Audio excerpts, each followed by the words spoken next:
A very good morning, dear children. Today we are going to begin chapter 8 of your supplementary A House is Not a Home. Children, this story highlights the thin difference between a house and a home. While a house is a building where people live, whereas a home is a place where a family lives together, sharing the unique bond of love and oneness.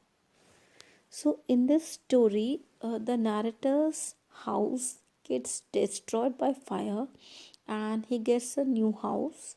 Then he realizes that his home is the one built by the love and affection of his family and loved ones. Love and affection for one's family are precious. So, this is what we learn from this text, from this chapter. Okay, so children, let's begin the explanation.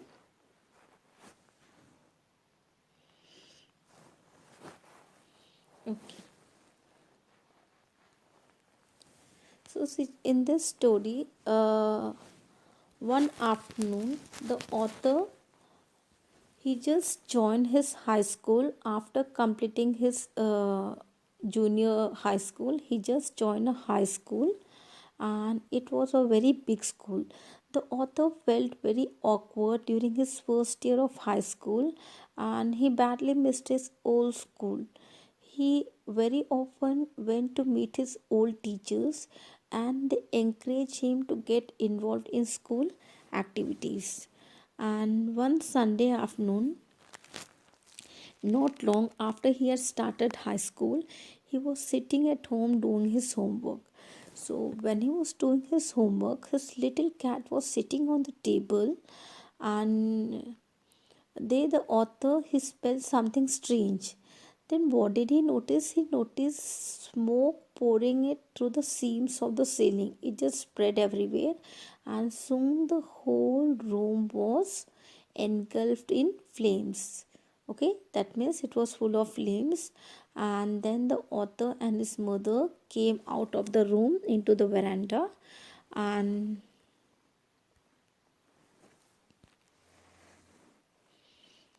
they came out. And then what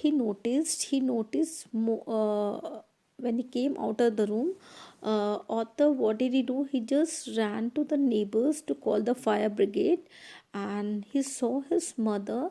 She just ran back into the house and came out after some time holding a metal box containing some important documents.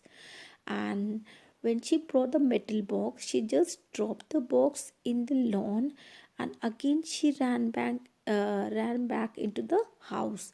Maybe she wanted to bring some more important things which were left inside. So the author was about to run after her, but a fireman he stopped him forcibly, that he did not allow him to get into the house, and the other firemen rushed into to save the mother, and they could finally bring her safe. And then what happened, children? After 5 years, the fire was finally out and the house was completely burned down. Okay, the fire was set out, but now the house was completely burnt.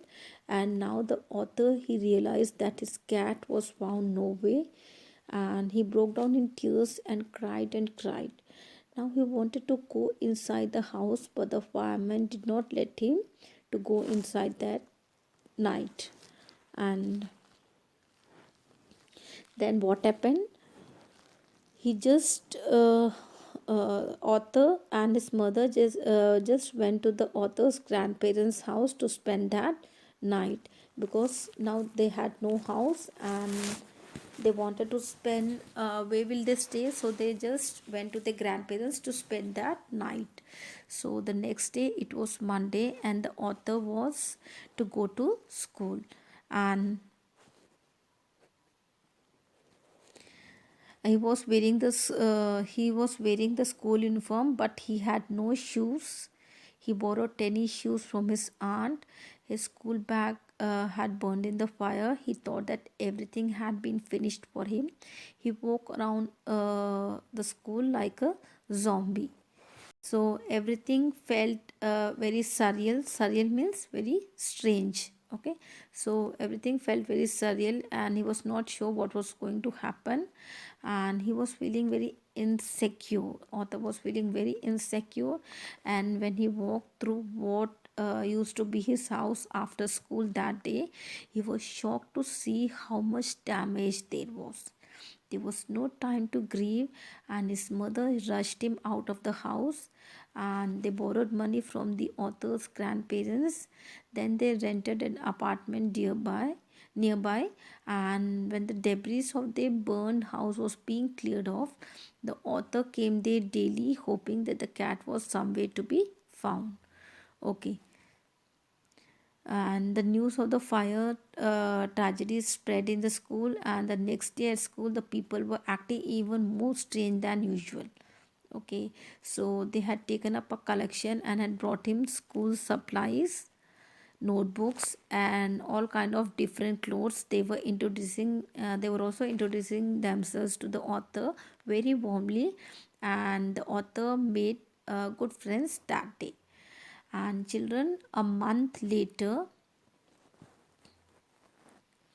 of the fire tragedy, their house was being rebuilt again, and the author's friends were with him. Then they were just sitting there watching their house rebuild again. Then suddenly, a kind lady came with the author's cat and gave it to him. She asked, "Does this belong to you?" He said yes, and she gave it to him. And so it brought a new life for the author. So finally, he got everything back, his house, his cat, his friends. Okay, so everything is back now. He was happy. Okay, and finally he came to know like house is not a home. That means I told you in the beginning, house is not a home. It means that he realized that home is the one built by the love and affection of his family and loved ones, right? And love and affection for one's family are very precious. Okay, so these love and affection we can't find in a house, we only find in a home where a family lives. Okay, house is only the structure. Okay, it becomes home with a family. Okay, so house can never be a home. Okay children, by this we end the chapter. Goodbye children, have a good day. Thank you.